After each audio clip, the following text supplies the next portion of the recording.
You know that feeling when you're in the middle of your own life and it doesn't feel like yours?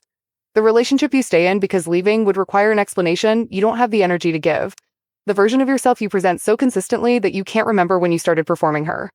The things you want that you've stopped mentioning because it's easier not to. From the outside, you look like a woman who has it together. And that is the loneliest part.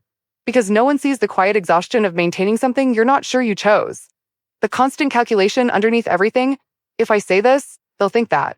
If I want this, it means I'm selfish. If I stop performing, will anyone still be here? You've been managing other people's perceptions of you for so long that you've forgotten you ever had a choice. And here's what I need you to hear before anything else. This is not a character flaw. This is something that was done to you, so gradually, so early, so gently, that you never noticed it happening. Dr. Gabor Maté spent decades working with people whose bodies were breaking down under the weight of who they had learned to be, not who they were, who they had learned to be. His research kept returning to the same pattern.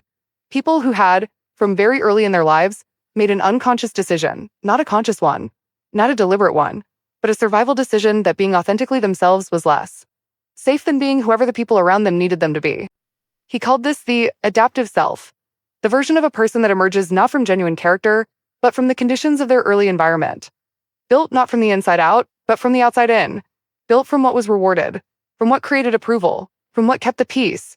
And here's what makes this so devastatingly hard to see from inside it. The adaptive self works, it gets the relationship, it gets the approval, it gets people to stay. It gets called mature, thoughtful, easy to be around. It performs so successfully, for so long, that the person wearing it forgets they're wearing anything at all. And one day, in a quiet moment, when the performance briefly stops, they look in the mirror and feel something they can't quite name. Not sadness, not anger, something stranger. Absence, like the woman in the mirror, is someone they've been pretending to know. Stay with me here. The inability to say no, the real inability, not occasional people-pleasing, but the deep structural kind, is not a communication problem. It is an identity problem. Neuropsychology has documented what happens in the nervous system of someone who learned very early that their authentic responses were dangerous.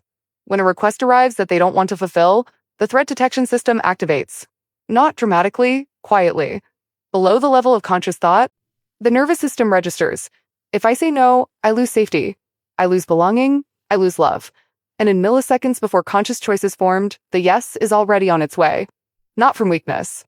From a survival pattern so old, it has the feeling of personality. Dr. Maté describes this as the loss of authenticity in the service of attachment. The child who learns that her real self, her genuine preferences, her actual feelings, her honest reactions creates conflict, withdraws it. Not because she decides to, because her nervous system decides that belonging is more urgent than truth. And the brilliant, tragic adaptation that follows is this. She learns to be whoever the room needs her to be. She reads emotional weather before she enters any space. She adjusts before she speaks. She modulates herself so consistently that the modulation stops feeling like modulation and starts feeling like her. This is not weakness. This is what intelligence looks like when it has been redirected from self-expression to self-protection. And here is what no one tells you about the cost. Every time you override your own authentic response to keep someone else comfortable, every time you say yes when your body says no, stay quiet when you have something real to say, present a version of yourself that is easier to accept. You cast a small vote, not consciously, but the brain is listening to behavior, not intention. And what behavior says, repeated over years, is, my authentic self is not safe here. My real responses create problems. It is better to be acceptable than to be real. The brain learns this, and over time, it builds a self around it, not your real self. The self that survived, and those two selves, the real one and the surviving one, create a distance that lives in you as a constant. Low-grade tension, an exhaustion with no specific source, a loneliness that exists even in rooms full of people who love you, because the people in those rooms love the version you showed them. And somewhere, quietly, you know the difference. There is a particular kind of grief that comes with this realization. Not dramatic grief, quiet grief. The grief of understanding that the relationships you've built, the life you've constructed, the reputation you've earned, all of it was built around a version of you that was assembled for survival, not expression. And the question that follows, the one that is almost too painful to ask, is, do the people in my life actually know me, or do they know the adapted version? The one who is easy, agreeable, low maintenance, never too much. Most women, when they sit with this question honestly, find that the answer is somewhere uncomfortable. The people who love them. But the self being loved is not the whole self. It is the edited version, the curated version, the version that learned to make herself acceptable enough to keep. And the real self, the one with strong opinions, genuine needs, Authentic reactions, that one has been waiting in the background. Patient, quiet, still present, but so long unheard that she has almost stopped knocking. I want to say something personal here because I think it matters. I spent years believing that being easy to be around was a virtue. That making myself manageable, adjusting my reactions, softening my edges, not taking up too much space, was a form of consideration for others. What I didn't understand was that it was also a form of disappearing. And the most unsettling part was that I had done it so gradually, over so many years, that I had genuinely lost track of where the performance ended and I began. It took real stillness, the uncomfortable kind, to start finding the difference. Dr. Mate says something that I have never forgotten. He says that the question is not why the addiction, the anxiety, the people-pleasing.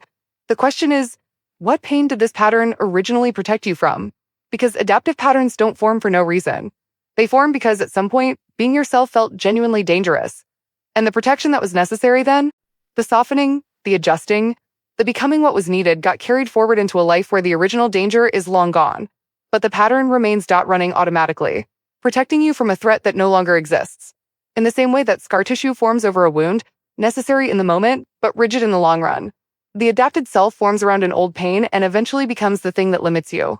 Not because you chose limitation. Because the pattern that once kept you safe never received the signal that safety had arrived. Tonight, just tonight, I want you to think of one moment in the last week where you adjusted yourself for someone else's comfort. Not a dramatic moment. A small one. You changed what you were about to say. You agreed when you didn't.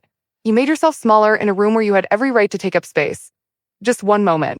And I want you to sit with this single question, not to answer it, just to hold it. Who would you have been in that moment if you hadn't learned that being yourself was a problem?